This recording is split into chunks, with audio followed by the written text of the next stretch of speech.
क्या आप भी खाद बनाना चाहते हैं और आप सोचते हैं कि बारिश के मौसम में खाद बनाने से उसमें बहुत कीड़े लग जाएंगे, गंदी बदबू आएगी? तो ऐसा कुछ नहीं है।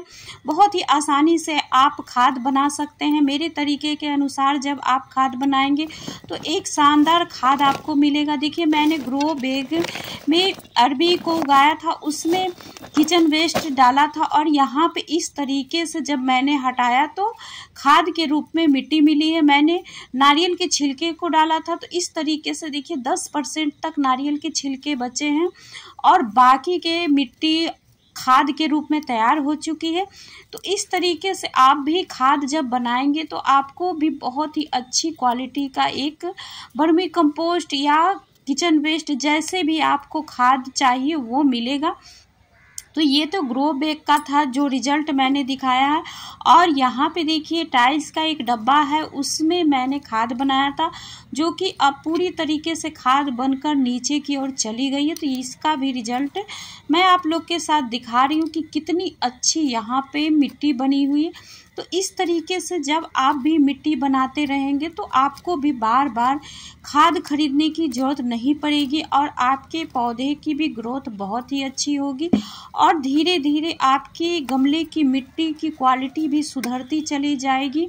और इस तरीके से बहुत ही आसानी से आप अपने पौधे की केयर कर सकते हैं, उसकी ग्रोथ को बना सकते हैं। तो यहाँ पे देखिए मैं आज खाद बनाने वाली हूँ, पत्तियों की खाद। तो उसके लिए ये सबसे बेस्ट तरीका है कि आप आपके ही घर में गर्मी के मौसम ख़त्म होने के बाद मटका है जो कि हम ऐसे ही कहीं कोने में रख देते हैं, उसका बहुत ही अच्छा आप यूज कर सकते हैं। इसमें जब आप खाद बनाएंगे बारिश के मौसम में तो कोई भी फंगस नहीं लगेगा और इस तरीके से आप जब खाद बनाएंगे तो उससे आपको एक पावरफुल लिक्विड भी मिलेगा। तो मैंने गमले में होल बनाया है और इस तरीके से एक रस्सी में 2 गांठ लगाई है। जिस हिसाब से आप होल बनाएंगे उतना बड़ा गांठ बना ले ताकि रस्सी नीचे की ओर गिरे नहीं और इससे जो भी गमले में मटके में जो भी लिक्विड बने वो नीचे की ओर हमें मिलता रहे। 2 से 3 दिनों के बाद ही हमें पावरफुल लिक्विड भी मिलता रहेगा और मटके में बहुत ही पावरफुल खाद भी बनता रहेगा। तो इस तरीके से मटके का आप यूज करके बहुत ही अच्छी खाद बना सकते हैं। यहाँ पे देखिए मैंने होल को बंद करने के लिए छोटे छोटे टुकड़े को डाल दिया है। इस तरीके से जब हम मिट्टी डालेंगे तो होल बंद नहीं होगा, तो इस बात का ज़रूर ध्यान रखें। और यहाँ पे देखिए मैंने जो खाद ग्रो बैग से निकाला था उसी का मैं यहाँ पे यूज करने वाली हूँ। तो यहाँ पे देखिए इस तरीके से जब आप गमले की मिट्टी को भी खाद बनाने के लिए यूज करेंगे तो उसमें से जो केचुआ होता है वो भी आपको मिट्टी के साथ मिलेगा। तो इस बात का ज़रूर ध्यान रखें कि अगर आपके पास खाद ना हो तो किसी भी गमले की मिट्टी को नीचे की ओर ज़रूर डालें। और उसके बाद देखिए मैं यहाँ पे सूखी पत्तियों को डाल रही हूँ। तो इस तरीके से बहुत ही आसानी से एक पत्तियों की खाद भी बन जाएगी और बहुत ही पावरफुल एकदम सॉफ्ट हल्की होती है पत्तियों वाली खाद। तो इस तरीके से जब हम किसी भी पौधे को लगाते हैं तो उसकी ग्रोथ भी बहुत ही तेज़ी से होती है। तो यहाँ पे देखिए मैंने सूखी पत्तियों को डाल दिया है, उसके ऊपर किचन वेस्ट को डाला है। अगर आपके पास सूखी पत्तियाँ ना हो तो नीचे छोटे छोटे टुकड़े कर कर पेपर या कार्डबोर्ड को भी डाल सकते हैं ताकि जो भी आप लिक्विड डालें उसमें एब्जॉर्ब होता रहे। तो इस तरीके से खाद बनने का तरीका भी बहुत ही आसान हो जाता है। और यहाँ पे देखिए किचन वेस्ट के ऊपर मैंने थोड़ी सी पत्तियाँ और डाली हैं। तो लेयर बाय लेयर जब हम इस तरीके से खाद बनाते हैं तो बहुत ही अच्छी हमें बहुत ही कम समय में खाद घर में ही अवेलेबल हो जाता है। और उसके लिए मैंने यहाँ पे थोड़े से मिट्टी लिया, नॉर्मल गार्डन सॉइल ही है, और उसमें थोड़े से नीम खली और थोड़े से वर्मी कंपोस्ट को मिलाया है और 1 चम्मच मैंने यहाँ पे चूना मिलाया।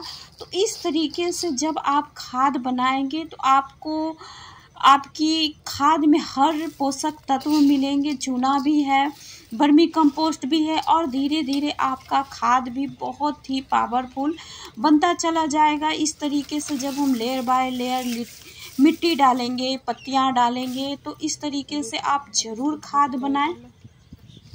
और एक बार जब आप इस तरीके से खाद बना लेंगे तो आप मार्केट वाली खाद को भूल जाएंगे, क्योंकि आपने खुद का खाद बनाया है और एक पावरफुल खाद बनाया है और बहुत ही कम पैसे में बनाया है। जो कि हम बहुत सारे किचन वेस्ट को फेंक देते हैं, उसका भी हमने यहाँ पे यूज किया है। तो इस तरीके के खाद को आप ज़रूर बनाएं। और यहाँ पे देखिए मैंने दोबारा से किचन वेस्ट को डाला है और उसके ऊपर मैं थोड़ी सी सूखी पत्तियों को भी डाल दे रही हूँ। तो ये देखिए एक आसान सा उपाय है जो कि हम पौधे उगाते हैं टेरेस में, उसके लिए हम इन सभी उपायों को करते रहते हैं। तो इसको और पावर देने के लिए हम यहाँ पे थोड़े से और खट्टी छाछ का यूज कर सकते हैं और उसमें थोड़े से 2 चम्मच मैंने बेसन को मिलाया है। खट्टी छाछ डालने से यह नेचुरल फंगिसाइड और कीटनाशक का काम करता है, जिससे पौधे को फंगस और कीटों से बचाया जा सकता है। खट्टी छाछ में लैक्टिक एसिड मिट्टी में गुड बैक्टीरिया को बढ़ाता है, जिससे पौधे का विकास तेजी से होता है। और बेसन मिलाने से मिट्टी की उर्वरता बढ़ती है। बेसन में नाइट्रोजन होता है, जिससे पौधे का विकास तेजी से होता है और गुड सूक्ष्म जीवों की संख्या को बढ़ाता है, जिससे मिट्टी की क्वालिटी ज़्यादा अच्छी होती चली जाती है। तो उसके बाद देखिए लास्ट में पूरा मटका भर चुका है और मैं लास्ट में यहाँ पे जो मिट्टी बनाई थी उसी को मैं यहाँ पे डाल दे रही हूँ। तो इस तरीके से देखिए आसान सा उपाय है, मैंने आपके साथ ही पूरे मटके को भर दिया है। और इस तरीके के खाद को आप ज़रूर ट्राई करें और देखिए 2 दिनों के बाद इस तरीके की आपको लिक्विड यहाँ पे खाद मिलेगा। उसका आप अपने पौधे में जब यूज करेंगे तो बहुत ही इसकी ग्रोथ तेज़ी से होगी। बारिश के मौसम में सारे ही पोषक तत्व बह जाते हैं, तो जब 1-2 दिनों के लिए मौसम खुलता है, धूप निकलता है, उस समय हम जब अपने पौधे को इस तरीके के लिक्विड को डालेंगे तो पौधे की भी ग्रोथ बहुत ही तेज़ी से होगी और यह बहुत ही स्ट्रॉन्ग होता है। तो इसको डायरेक्ट हम नहीं अपने पौधे में डालेंगे, इसको हम 10 गुना पानी नॉर्मल में मिलाएंगे, उसके बाद हम अपने पौधे में डालेंगे तो बहुत ही अच्छी क्वालिटी की मिट्टी भी होगी और पौधे की भी ग्रोथ बहुत ही तेज़ी से बढ़ेगी। तो इस तरीके से देखिए मैंने नॉर्मल पानी में मिला लिया है और यहाँ पे छोटे छोटे बारिश वाली सब्जियां तैयार हो रही है, तो उसमें मैंने यहाँ पे डाल दिया है। और देखिए सारे ही पौधे में आप इसका यूज कर सकते। वीडियो देखने के लिए आप सभी का बहुत बहुत धन्यवाद। और आप इस तरीके के खाद को ज़रूर बनाएं और पौधे की ग्रोथ को तेज करें।